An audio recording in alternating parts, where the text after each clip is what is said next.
Assalamualaikum warahmatullahi wabarakatuh.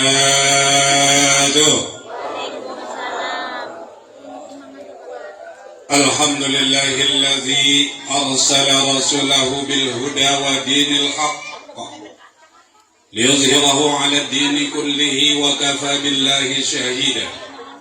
Asyhadu an la ilaha illallah wahdahu la syarika lah wa asyhadu anna Muhammadan 'abduhu wa rasuluhu la nabiyya ba'dah. Allahumma shalli 'ala sayyidina Muhammad wa ala alihi wa ashabihi wa man tabi'ahum bi ihsanin ila yaumiddin, amma ba'd.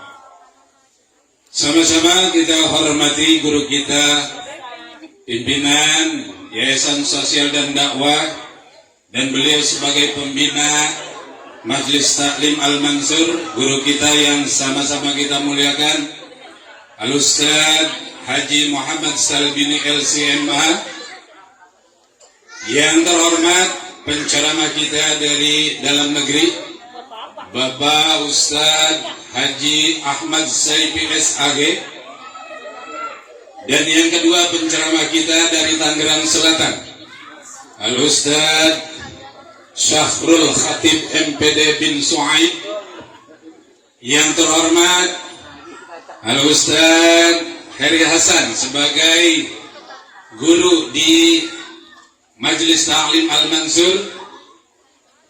Tapula segenap bapak-bapak, Al-Ustaz Haji Tarmiji, Al-Ustaz Haji Matroji, Bapak Dr. Andes Samiruddin, Bapak Sukijan, dan bapak-bapak yang lain, mohon maaf tidak dapat saya sebutkan satu persatu, namun tidak mengurangi rasa hormat dan takzim saya. Bapak-bapak, ibu-ibu, hadirin wal hadirat, juga saya ucapkan terima kasih kepada tim Marawis dari Al-Jannah. Mudah-mudahan apa yang disumbangkan tadi itu menambah hiburan bagi kita semua. Dan kita doakan semoga rencana dari tim Marawis Al-Jannah akan mengikuti perlombaan di Pondok Pesantren Al-Qur'aniyah pimpinan guru kita Al-Ustaz Haji Muhammad Sodron. Semoga mereka yang utama adalah mendapatkan juara. Yang kedua kita doakan semoga penampilan mereka itu adalah melatih mental mereka. Dan terima kasih kepada Bang Wes dan Bang Heri yang telah melatihnya. Bapak-bapak hadirin wal hadirat yang dirahmati Allah, saya atas nama Ketua Lingkungan tentu saja mengucapkan terima kasih kepada guru-guru yang telah berupaya untuk mencerdaskan warga. Yang juga saya ucapkan terima kasih dari tim bagian ibu-ibu yang begitu semangat belajar Al-Quran. Perlu diketahui, saya pun ikut membidani lahirnya Al-Jannah tersebut, karena ternyata setelah tidak ada alasan kita tidak bisa baca Al-Quran. Ada cerita sedikit kenapa ini saya berupaya untuk mencerdaskan atau merasa punya kewajiban bagaimana kita ini supaya semua warga bisa membaca Al-Quran berdasarkan sebuah hadis Rasulullah SAW, man ta'allamal Quran wa'allama. Sebaik-baik kamu adalah orang yang belajar Al-Quran dan mengajarkannya. Sedikit cerita, suatu hari datang seorang kakek kepada saya. Waktu itu saya sedang selesai sholat jamaah di Musola Al-Izzah. Usianya sudah cukup tua, yakni sekitaran 65 tahun. Dia sudah pensiun dan dia minta mengaji. Kemudian saya jawab ketika dia hendak mengaji, kenapa sih kak? Saya manggilnya kakek, namanya Pak Iwan, kakek Iwan. Dari Taman Mangu, dia datang ingin belajar Al-Quran.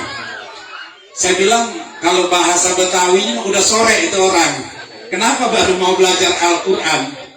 Dan dia jawab ketika saya kata gitu, saya takut dan saya yakin kematian saya tuh semakin dekat. Dengan kematian saya semakin dekat, saya bingung kalau malaikat menanya kepada saya, kenapa Bapak nggak bisa baca Al-Quran. Saya mau jawab apa, kata beliau.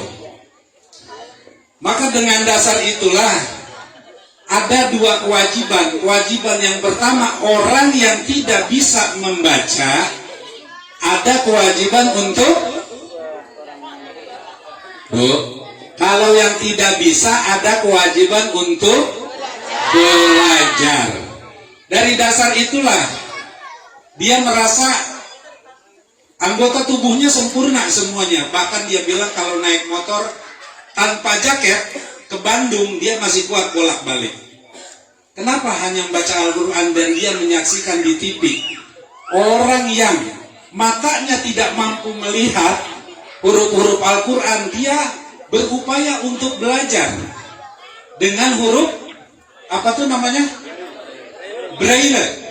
Ya, huruf Braille. Dia berupaya untuk belajar Al-Quran. Nah, kemudian juga saya merasa karena yang tidak bisa ada kewajiban untuk belajar, maka yang bisa ada kewajiban untuk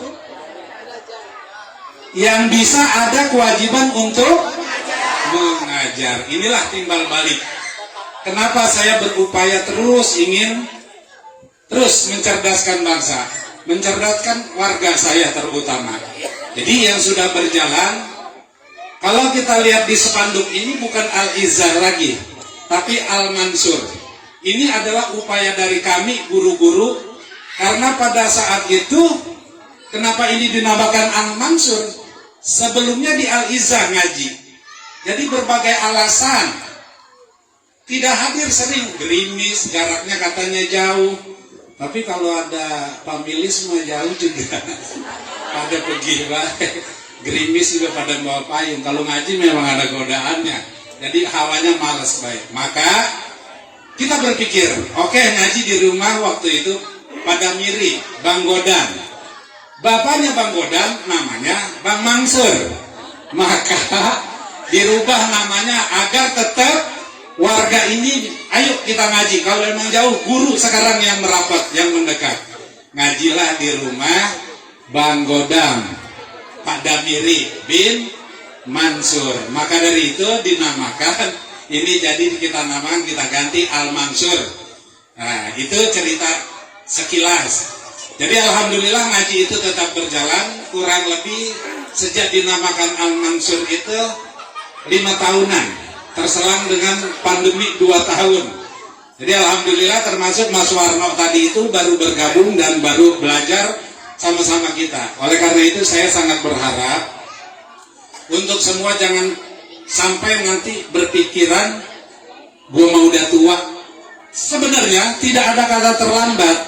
Yang terbukti kalau saya sama-sama membangun sama istri saya untuk ibu-ibu itu dari 30 orang itu yang datang ada dari Pondok Jati, dari Bulakwareng. Mereka itu sungguh-sungguh untuk belajar. Ternyata usia-usia sudah tua, tetap Allah lah yang akan membukakan hati mereka. Mudah-mudahan hikmah daripada maulid nanti akan disampaikan pencerahan penyemangat untuk bagaimana kita bisa membaca Al-Quran. Tanamkan di hati kita, jangan sampai ada di antara kita yang tidak bisa membaca Al-Quran. Kita yakin bahwasanya Allah akan membuka mata hati kita untuk bisa membaca Al-Quran.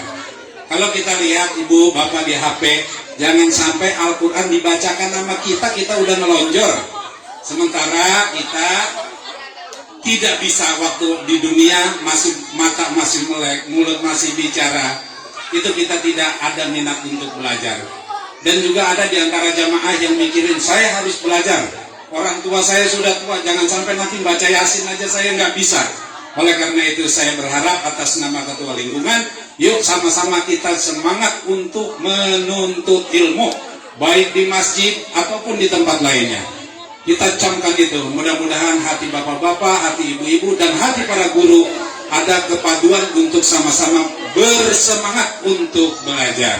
Demikian yang dapat saya sampaikan, segala kekurangannya saya mohon maaf.